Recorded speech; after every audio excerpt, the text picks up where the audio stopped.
La bienveillance, fantasme ou réalité? Comment s'en imprégner? Comment adopter la bonne attitude? Ses bénéfices, la rentabilité, l'éminent professeur Raphaël Cohen de l'Université de Genève partage son savoir et son positionnement avec nous.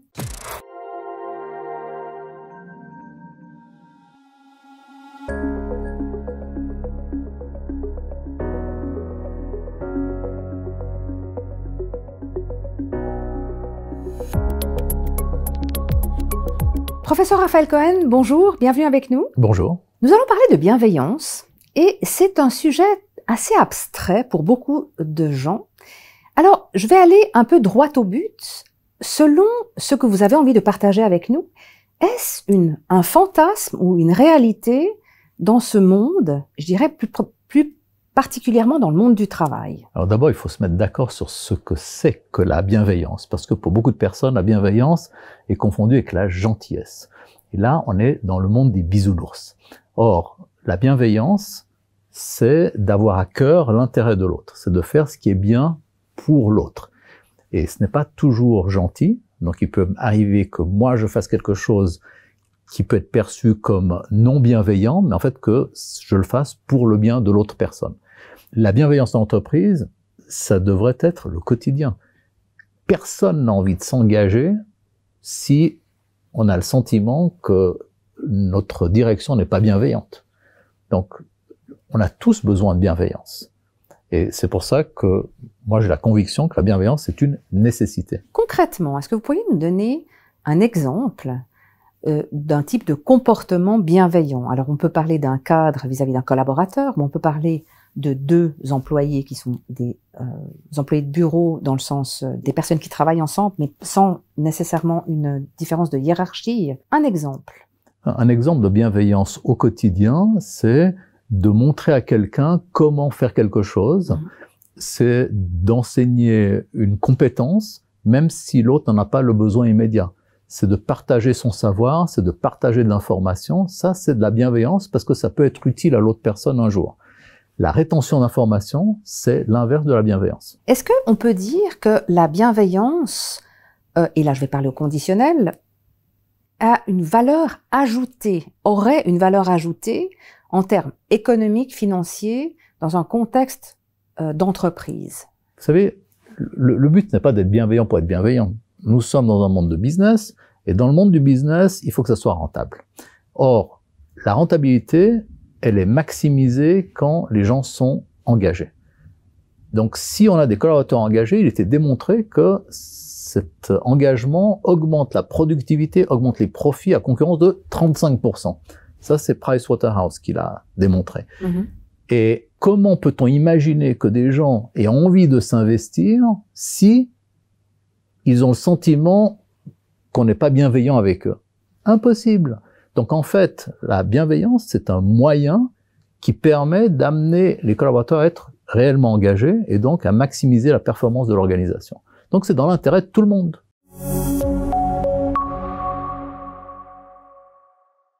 Si on dit maximiser la performance, donc on parle de sous, on parle de bénéfices, mais pourquoi c'est aussi peu ou aussi mal considéré, voire avoir une vision ou une image qui n'est pas du tout faite pour être dans le monde des affaires et du business? Parce que les gens n'ont pas compris, n'ont pas tous compris, l'importance de l'engagement. Et l'engagement est peu mesuré, ou il a été très mal mesuré. C'est peut-être un sujet que nous pourrions avoir l'occasion de discuter une autre fois.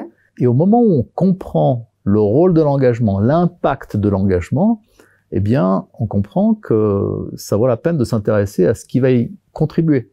Et là, la bienveillance, comme l'équité d'ailleurs, sont deux leviers importants qui vont contribuer à cette performance maximisée.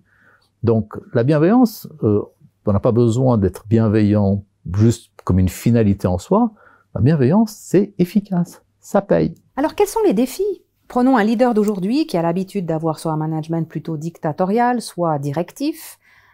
C'est pas évidemment la plupart, mais on prend des exemples extrêmes qui tout d'un coup on lui dit « mais enfin, tu vas gagner plus d'argent si tu es bienveillant avec tes collaborateurs ». Quels sont les défis qu'il va devoir surmonter?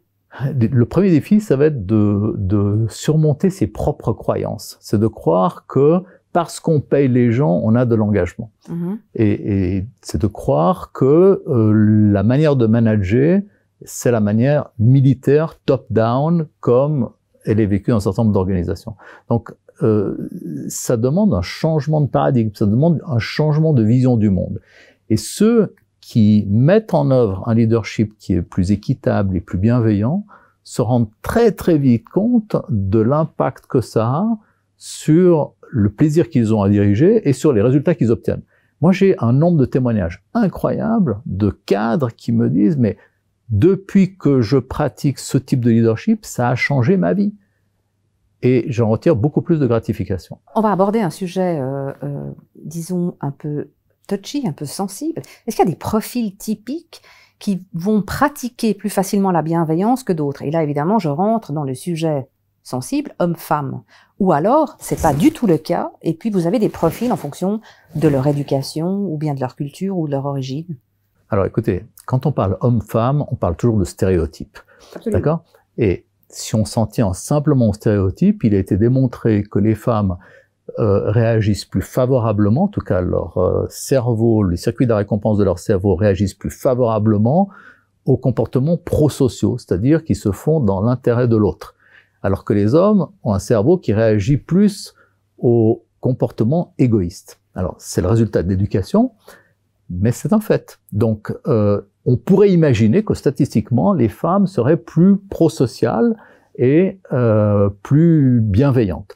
Mais vous avez des femmes requins qui sont terribles. Donc ce n'est pas en mettant plus de femmes à la direction des entreprises qu'on va automatiquement obtenir plus de bienveillance. Il faut que ça soit des profils prosociaux qui soient mis en haut. Pas nécessairement des femmes, ça peut aussi être des hommes. Moi je connais plein d'hommes qui sont extraordinairement bienveillants, qui le pratiquent. Moi, j'ai des personnes qui viennent animer des conférences dans mes cours, qui viennent témoigner de leur vécu managérial, et les étudiants me disent mais comment on fait pour travailler pour ce monsieur ou pour cette dame? Parce que si seulement on avait un manager comme lui ou comme elle.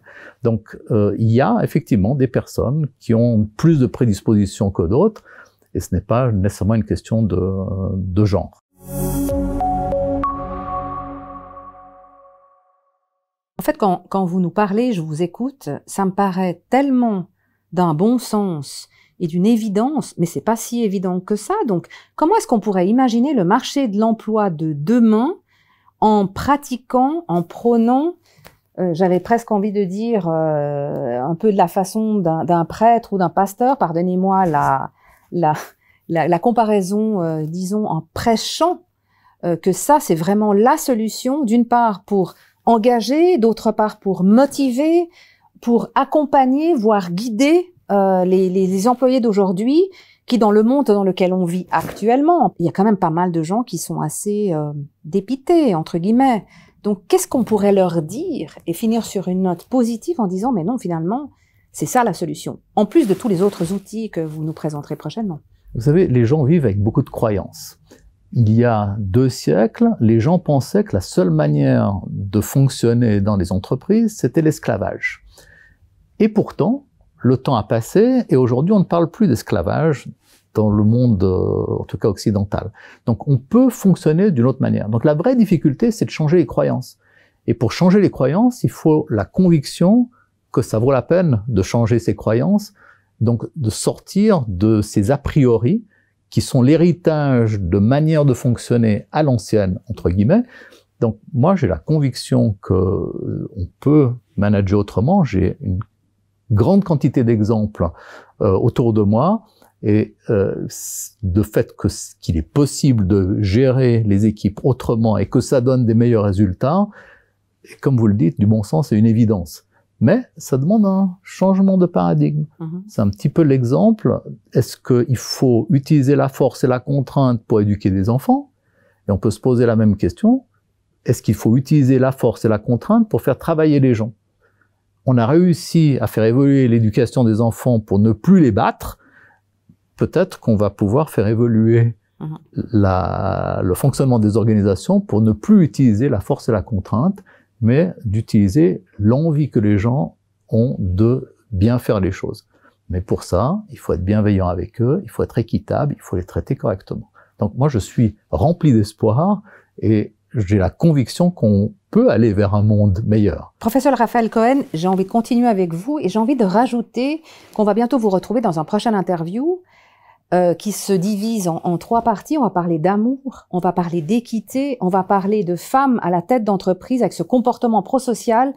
Et on se réjouit vraiment d'entendre et d'écouter ce que vous avez à nous dire autour de tous ces outils finalement qui, nous l'espérons tous, rendront le marché du travail meilleur, le fameux bonheur en entreprise dont tout le monde pense que c'est quelque chose de complètement théorique. On va le vivre pratiquement grâce à vous, grâce à beaucoup d'entre vous. Et heureusement, il y a de plus en plus de gens comme vous sur le marché qui nous donnent cet espoir-là. On va s'y accrocher. Non, je vous arrête tout de suite. Le but n'est pas le bonheur en entreprise, parce que ce n'est pas la raison d'être d'une entreprise.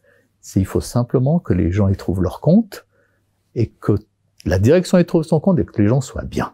Mais pour ça, ça peut se faire dans la bienveillance. En étant heureux en entreprise, on n'aura jamais l'impression de travailler. Et c'est d'où ma phrase, le bonheur en entreprise. Ceci dit, c'est vrai, ce n'est pas une fin en soi, mais c'est surtout de ne jamais avoir l'impression de travailler, mais d'avoir ce plaisir, en tout cas, au travail. On est d'accord. Voilà. On va finir sur cette note-là. On vous remercie infiniment, professeur Raphaël Cohen. On vous retrouve très bientôt et on vous souhaite tout bon pour la suite. Merci. Cette interview est en partenariat avec Doukascopy TV. Restez avec nous, restez connectés. On vous retrouve très bientôt.